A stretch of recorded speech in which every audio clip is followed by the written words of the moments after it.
অনেক রাত মনে করেন 6:30 কি 6টা হবে, 7টা হতে পারে, আমার টাইমটা মনে নেই খুব এটা। আমাকে অফিসে খুব একটা ভালো লাগতেছিল না, আমি একটু মাঝে সাথে এদিকে আমরা ভিডিও টিডিও বানাই, ঘুরতে আসি। তো আমি এই রোডে ঘুরে সামনে ফুচকা খাইছি মনে করেন 6টা, আমি সন্ধ্যে একটু আগে আইছি, ওই তো মোড়ে আমি বসে ফুচকা খাইছি। ফুচকা খাওয়ার পরে মনে করেন এই মিনিটে আমি অনেকক্ষণ ধরে ঘোরাঘুরি করতে পারে, 1 ঘন্টা লাগানো, প্রায় সকাল 7টা বাজে। ঘোরাঘুরি করার পরে আমি ওই যে লোয়ার ব্রিজের উপরে বসে আছি, এমনি বসে আছি, অনেক লোকজন আমি বসে আছিল, আবার মনে করেন আসে যায় মনে করেন। সেটা আমি ছিলাম, আর একটা মনে লোক ছিল মনে করেন, সেই লোক উঠে যায়, মানে একটু করে উঠে যায়। উঠে যাওয়ার পরে আমি ওখানে করার পরে এই মনে করেন এদিক থেকে মনে করেন 3টা হুন্ডা আসলো, 2টা লাল কালার, একটা সাদা কালার হুন্ডাটা। মানে ওই জায়গায় ব্রিজ যাওয়ার পরে না, ওরা মনে করছে আমি যাওয়ার পরে খালি করছে মনে করে কলারটা ধরে, মানে সময় দেয়নি, কলারটা ধরে ডাইরেক্ট এই জায়গায় নিয়ে যাচ্ছে। নিয়ে আসার পরে আজ পিছনের মধ্যে গর্তটা দেখালাম আমি, এখানে আসার পরে এখানে একটা চড় মারে, কানে একটা জোরে একটা চড় মারলে চোখ মুখ অন্ধকার দেখি, আমি আর বুঝতে পারি না, চোখ মুখ অন্ধকার চড় মারে।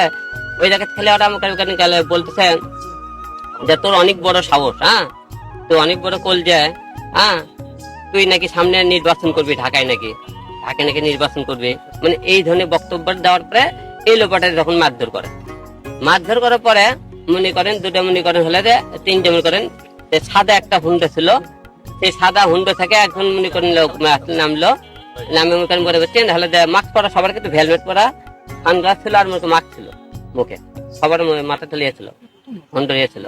তারপরে করছে ভাই, হ্যাঁ খালি মনে আমাকে 2-3টা কথা করছে, ভাই এ আমার অনেক ক্ষতি করেছে, ঠিক আছে, মানে এই কয়টা শব্দের পরে তারপরে আমি এলোপাতে মারার পরে আমি আর কিছু বলতে পারি না, মানে এলোপাতে মারার পরে এক পর্যায়ে যখন মনে করেন মেরে যখন জ্ঞান না থাকে না, ওরা মনে করছে আমি মারা গেছি, বুঝছেন, ওরা মনে তখন করেছি ওই যে ওই লাঠি দিয়ে মারার পরে ওর কাছে স্কেল ছিল, মানে স্টিল স্কেল, ওটাতে এই জায়গা তুমি একটা ফোর্স মারলে ফোর্সটা মারছিল মানে বুকে মারার টাইমে আমি হাত দিলে হাত ফোর্সটা এই জায়গা করে, ফোর্সটা এই জায়গা করার পরে এই জায়গা ফোর্স মারে, তারপরে আমি এলোপেটারে হাড্ডিট মারে, মারে, তারপরে মাথায় মারে, এই যে মাথায় কাটা দাগ আছে, তারপরে কপালে মারে, কপালে মনে করে এটি মারছিল, ওই যে লাঠি দিয়ে না কি স্টিলে আমি তা জানি না, ওটা মনে না মারার টাইমে চোখ বন্ধ এই জায়গা মারার পরে ধর এই জায়গাতে অক্টোবরে কাটা আছে এখনো।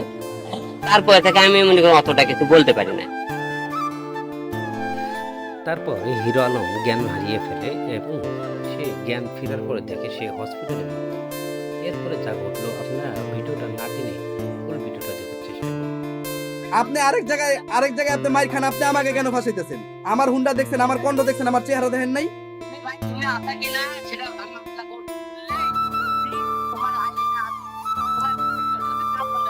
আপনি কি ভাইরাল হওয়ার জন্য আর লোক পান না?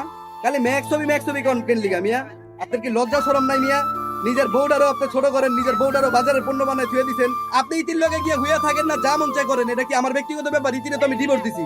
ওরে বাবা রে বাবা, কি ভালোবাসা দেখছেন ভাই। আমার বউ ডাইরেক্ট বলতেছে আমি 4 বছর সংসার করলাম, সে আমাকে ছিল না, সে 2 দিনের একটা পয়সা ছেলেকে। কথাটা বুঝতেছো না, মানে কথাটা তুমি মাথায় ঢুকাও না। তুমি কি বলছো বুঝো না? আমি কই তুমি কি বলছো বলতো? তুমি কথাটা বুঝো না। আচ্ছা আমরা শেষ করি। আচ্ছা এই কথাটা কি বলছে? আমার মনে হয় না যে ম্যাক্স নবীর এই ধরনের কাজ করতে পারে, তারপরে না তারপরে যদি করে থাকে না সেটা শাস্তি হবে। তুমি তো ডাইরেক্ট বলতে করতে পারে না। আমরা শেষ করি। একটা জিনিস জানতে তুমি তো ডাইরেক্ট এই জায়গা বুঝাই গেছো, তুমি একটা তুমি কথা বলার চেষ্টা করলা। আচ্ছা রিয়ামণি, আপনি কি কোনো কারণে আলমের এই ঘটনার পিছনে মামলা করার পিছনে আপনি সময় পিছাচ্ছেন কিনা বা মামলা করতে বাধা দিচ্ছেন কিনা? সে যথেষ্ট সুস্থ আছে, তারই জিজ্ঞান আমি কি বলবো? আপনি বলেন সুস্থ রয়েছে, সে তো বিছানায় পড়ে নাই। আচ্ছা আপু, সে নিজেই জানে। আপনার দিকে যেহেতু আঙ্গুলটা আপনার দিকে। আচ্ছা আলম যখন অসুস্থ হয়ে গেল হসপিটালে, আপনি কিভাবে জানলেন রাজনৈতিক কারণে আলমকে মারা হয়েছে? আপনি এই স্ট্যাটাস দিয়ে আপনি লাইভ করেছেন, কিভাবে আপনি শিওর হলেন রাজনৈতিক কারণে তাকে মারা হয়েছিল? সে তো বিগত দিনে এই একবার না, তো সে বিগত দিনে কয়েকবার তো সে রাজনীতির কারণেই মার খেয়েছে। তাছাড়া তাকে তো বলা হয়েছে যে তুই নাকি রাজনীতি করবি, আপনারা নিজেরাই তো শুনলেন। আলমকে তো বলা হয়েছে তুই নাকি রাজনীতি করবি, তোর না অনেক সাহস। আপনারা কেন বুঝেন না এটা? আলমকে জিজ্ঞেস করেন, আলম আমাকে বলেছে। আপনি লাইভটা আসলে কখন? না আমি তো বলছি না, আমার সাথে কথা বলা করে আমি তো এটা বলা ঠিক আছে, আমি তো বললাম ডাইরেক্ট, আমাকে ডাইরেক্ট তারা যখন মারে তুই নাকি ঢাকার সামনে নির্বাচন কর, আমাকে তো বলছে এই কথা। আমি কিন্তু একটু ওখানে হুন্ডা থেকে নামার পরে একটা ছেলে বলছে ভাই আমরা অনেক ক্ষতি করেছে, হ্যাঁ, কিন্তু সেই জায়গা সে আমার বউ ডাইরেক্ট বলতেছে আমি 4 বছর সংসার করলাম, সে আমাকে ছিল না, সে 2 দিনের একটা পরিচয় ছেলেকে তুমি কথাটা বুঝতেছো না, মানে কথাটা তুমি মাথায় ঢুকো না, তুমি কি বলছো? বোঝো না। আমি কই তুমি কি বলছো বলতো? তুমি কথাটা বোঝো না। আচ্ছা আমরা শেষ করি। আচ্ছা এই কথাটা কি বলছে?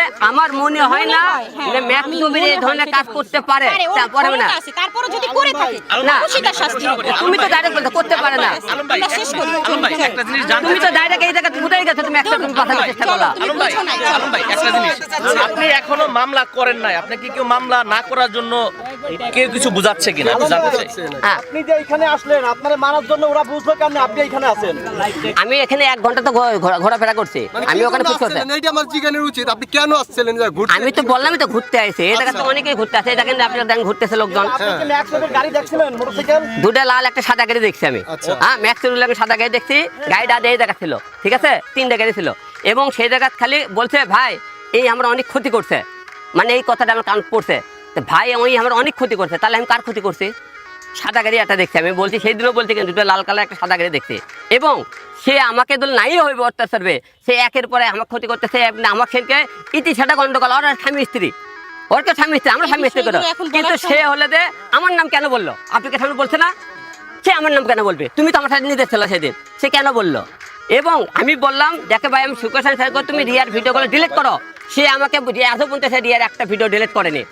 আমি অনেক বলতেছি সে ভিডিও ডিলিট করে না, কেন ভিডিও ডিলিট করে না ভাই? তার সাথে কেন কি সম্পর্ক তার? ভিডিও ডিলিট করতেছে না তো কেন? আমি তাকে এত কিছু বলার পর কি এমন হয়ে গেছে ওই? ভাই আলম ভাই, এই যে রিয়ামণি আপু আপনার সাথে যে লাস্টবারের মতো মিলিত হওয়ার পরে সে আবারও কিন্তু ইলিশ হোটেলে ম্যাক্স ছবির হাত ধরে ইলিশ হোটেলে খাবার খেয়ে। আচ্ছা এই সব প্রশ্নগুলো কি এখন খুবই জরুরি? আপনি জানেন না, এইটাই তো আলাদা প্রশ্ন। এটার পরে এখন আমি আলমকে ভিডিওটা মারা দেখছি। হয়েছে এইসব নিয়ে কথা বলো। আপনাদের ফেসবুকে যে বর্তমান যে স্ট্যাটাস দিচ্ছেন আপনি ভালো নেই, বিভিন্ন আবেগময়, তারপরে এই ঘটনাটা ঘটে গেল, মানে এর সাথে কি মানে আপনি কি মনে সংযোগ আছে করছেন? কিনা? কে সংযোগ? দুজন আছে কিনা? না, এখন যেটাই সংযোগ থেকে আপনাকে একটা জিনিস ক্লিয়ার করতে করতেছে, আপনারা অনেকেই দেশবাসীর কাছে একটা অনুরোধ করবো যে আপনারা অনেকে আমার বউ রিয়ামণিকে আপনি দোষারোপ করতেছেন, রিয়ামণি আর পেছনে জড়িত নাই। আমি একটা কথা বলছি, কিন্তু আমি যাদের নাম বলছি তারা জড়িত আছে। সে কিন্তু মনে করেন করতেছে কি একের পর একের লোক দিয়ে মারা হয়েছে, কিন্তু মিথিলা একটা রেকর্ড আছে আপনাকে দেবো, প্রয়োজন হলে রিয়া বলছিল আমাকে বলছো যে তুই আমার হবি না তো কাউকে হবে না। যখনই আমি আর রিয়া সম্পর্ক করতে চাই তখনই, এবং তার দামে চমন বলতে তোকে পিছিয়ে ফেলে দেবো, চিড়ে ফেলে দেবো রক্তের মতো, না বলছে মুরগির মতো ছিলে ফেলে দেবো। বউকে কি আপনার কাছে দিতে চাই এটা সম্ভব ভাই? ঠিক আছে, না আমি তো তার বউ নিতে চাই না। না মিথ্যা